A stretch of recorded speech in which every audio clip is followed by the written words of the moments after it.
I'm thinking I'm back. Thanks a lot, Keanu, for making me fucking seem lame by comparison before I've even said anything. But I am back. And while I was working on an ever-ballooning, oh dear God, is this thing actually 3,000 fucking words? Video about movie adaptations of video games, I had to take a quick break, because I need to talk about Capcom's just announced Resident Evil Umbrella Corps. Because, as you may have noticed, RE1 and 2 are forever loved in my mind, which remains deliberately blind to the notion they can do any wrong. Because 2020 hindsight only works if you haven't smeared nostalgia jelly all over the lenses. So you remember that point just after Resident Evil 6 was released when the general consensus was that Capcom needed to take a step back for a minute and reevaluate the whole franchise? There were two directions Capcom could have gone with the next installment, even if it wasn't a numbered Resident Evil game. One of which would have taken RE back to its horror roots and given it some shot at recapturing its self-respect, whatever self-respect it had.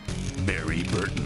And another that would continue down the Gears of Duty mid-aughts rabbit hole that it hadn't managed to crawl out of since it tripped and fell down the fucker during the development of Resident Evil 5. Well, it seems Capcom has made their decision. To kick Resident Evil as it hung on for dear life, chuck dynamite down the rabbit hole, and then put a fucking septic field on top of it after it collapsed. Okay, I'll be the first to admit that was overdramatic. But as usual, I've gone a long way for a short point.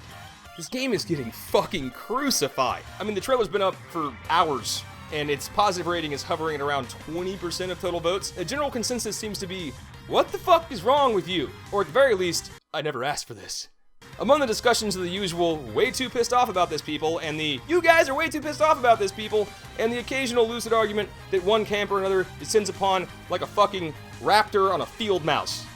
Or, you know, a goat, I guess. Because, I mean, look at this. It's clearly not good for anyone knowing it's a waste of everybody's time and there's a dead goat, so. But either way, there's a lot of negativity flapping about. So I'm going to, against my better judgment and with my rose-colored nostalgia glasses set to hump Resident Evil's leg, ignore everything I know about the evils of franchising and try to put some sort of fucking positive spin on this. Just something. Okay, so you know how if a band comes out with a new album that sounds exactly the same as the last one, everyone says they're stagnant and need to branch out, but if they try a new sound, everyone says they've lost touch with their roots? Well, I'm gonna give Resident Evil the benefit of that unfortunate circumstance. Because even if a band's or Resident Evil's experimental phase results in some god-awful missteps, at least they're trying something new.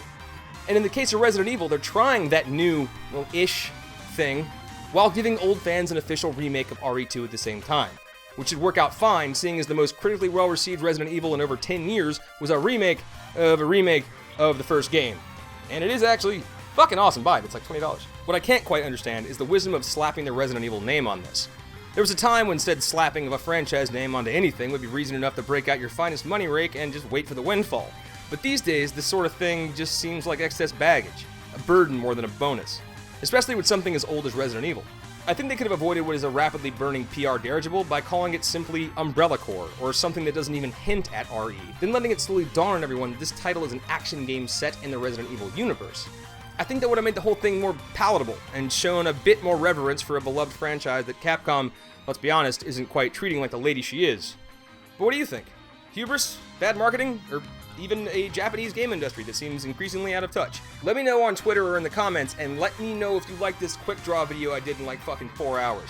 If you do, I'll try to work more of them in while I work on yet another massive project that won't get finished. Because I suck, and I spend too much time with certain videos, and I end up hating them and mothballing them, and then I drink. All the fucking self-loathing. And I stop working for several months because I have low self-esteem. My mother's French, and she just doesn't hug.